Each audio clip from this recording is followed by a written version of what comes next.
Hello and welcome back to the channel. Hope everyone is well. I am back with a start of a few little movie reviews that are going to be popping up on the channel over the next few weeks. So the first one I am reviewing today is the film Darkman. Now I watched this film on Netflix. Never seen it before, but it's a comic book movie. It stars Liam Neeson in the titular role, and Neeson plays a um,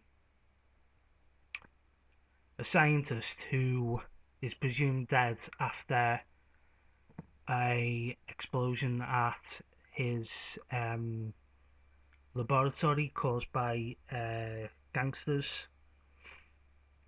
It's a film directed by Sam Raimi, who of course went on to direct the Spider-Man trilogy for Sony, the original one with Tobey Maguire.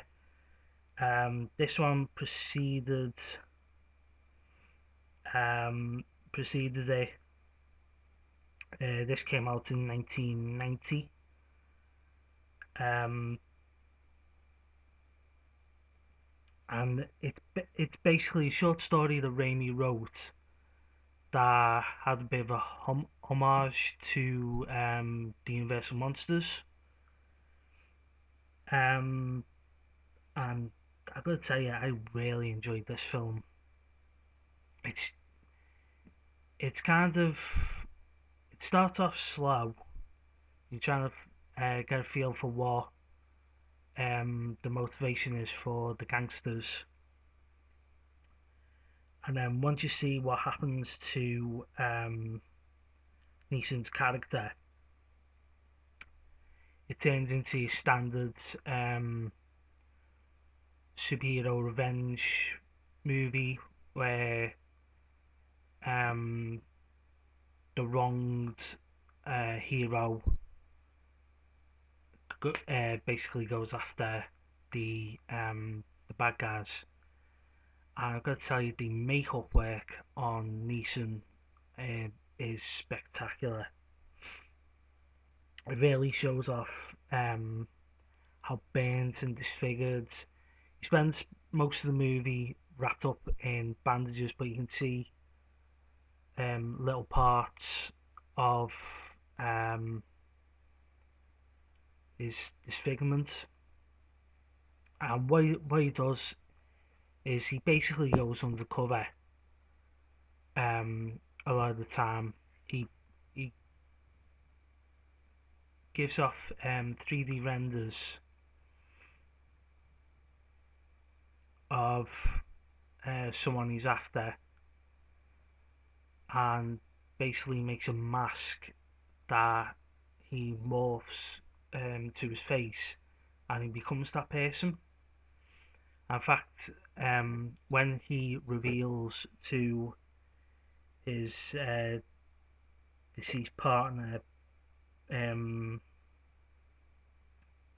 his uh, his love interest, his widow, played by Frances McDormand, he actually has done a 3D render of his face before the disfigurement, and it blends really well. So the main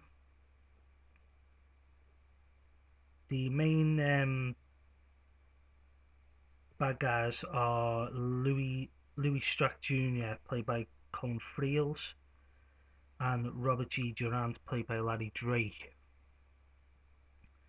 And they come off as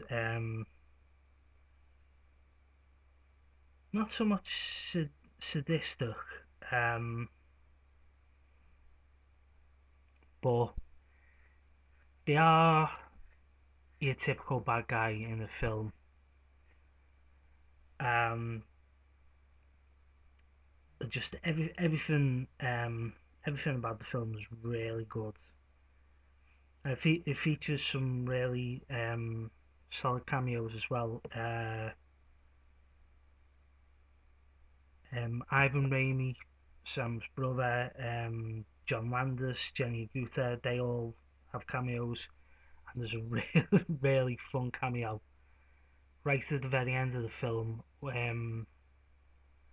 where Neeson's character, um, Pete, Peyton, makes his final disappearance of the film, and he's actually wearing the face of Bruce Campbell. He's lit. This is only what, a few years after Evil Dead came out. I think might have been around the time of Army of Darkness or Evil Dead 2, one of the two. Um, the music in this film is really good as well. It's produced by Danny Elfman, who, if you know his work, has done so many classic film scores, and most notably Batman, the Tim Burton Batman films. He also done a lot of music for Nightmare Before Christmas, and they are two of my absolute favourite films. Um, so yeah, I do believe it's part of a trilogy. Yeah, there were two direct-to-video sequels. The Return of Durant from 1995 and Die Darkman Die from 1996. I haven't seen them. I believe you can get the three films in one set. I may track that down at some point. But as I said, I really enjoyed it. I highly recommend it if you're a fan of superhero films and you want something a little bit different to the like bright and flashy sort of Marvel or the dark and really DC. It's sort of kind of in the middle. So that is it for this movie review. Um, let me know in the comments below if you've seen it, what you thought of it. Don't forget to like, share, subscribe. Um, look out for the next few reviews which are coming soon. I don't know what order I'm going to be posting them in, but they are going to be spread out over the next 4 or 5 weeks. So until then, this has been Blue Geek Reviews. I've been the Blue Geek, and we'll talk to you soon.